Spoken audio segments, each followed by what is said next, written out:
এতক্ষণ ধরে আপনাদের কাছে আপনাদের এলাকারই মানুষ তিনি আলোচনা করছিলেন এবং ইমাম সাহেব তিনি তো আজকে এসেছেন মক্কা শরীফ মদিনা শরীফ থেকে। সকলে বলি মারহাবা।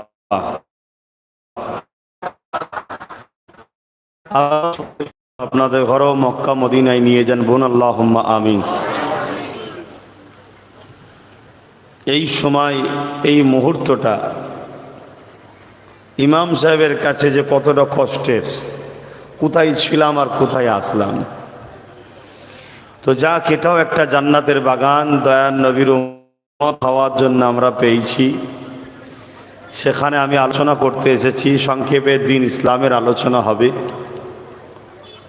এতটুকু মনে রাখবেন, পৃথিবীতে বা আমার দেশে অনেক ধর্ম আছে। আমি কোনো ধর্মের আলোচনা সমালোচনা করতে আসিনি। আমি এসেছি ইন্নাদ-দীনা ইনদাল্লাহিল ইসলাম। তামাম কায়নাতের একমাত্র স্রষ্টা আল্লাহ রব্বুল আলামিনের কাছে মনোনীত পছন্দনীয় ইসলাম, সেই ইসলাম ভাইয়েরা এর বাইরে দাঁড়িয়ে আছেন, ফাঁকা জায়গাগুলো পূরণ করা এটা আপনাদের ইমানি। যদি আপনারা ইসলামের অনুসারী হন, ইসলামের একটা কাজ হলো কোরআনের মাহফিলে, শরিয়তের মাহফিলে বসা, শরিয়তের আলোচনা শোনা, নিজের আত্মাকে খুশি করা, ওই অনুযায়ী জীবন গড়া। এটা একটা ইসলামেরই পাঠ, ইসলামেরই কাজ।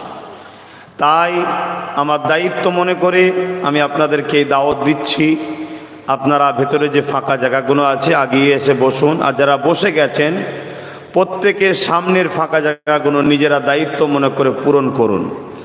কেননা আমার দয়ার নবী বলেছেন, যখন কোনো জায়গায় দিন শরিয়তের আলোচনা হয়, ওই জায়গায় যখন কেউ বসে, সবথেকে বেশি যার কষ্ট হয় তার নাম হলো ইবলিস, শয়তান।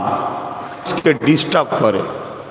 তাই আমরা বাস্তবে রূপ দিতে হবে। কার জন্যে?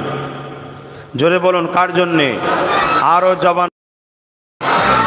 সেই আল্লাহকে খুশি করার জন্য মাহফিলকে এসে বসেছেন। আল্লাহ আপনাদেরকে জান্নাতে বসার তৌফিক দিন। কিন্তু কিছু কিছু জায়গায় একটু ফাঁকা রয়ে যাচ্ছে, তো ওগুলোকে আপনারা পূরণ করুন। আর যিনারা বাইরে দাঁড়িয়ে আছেন,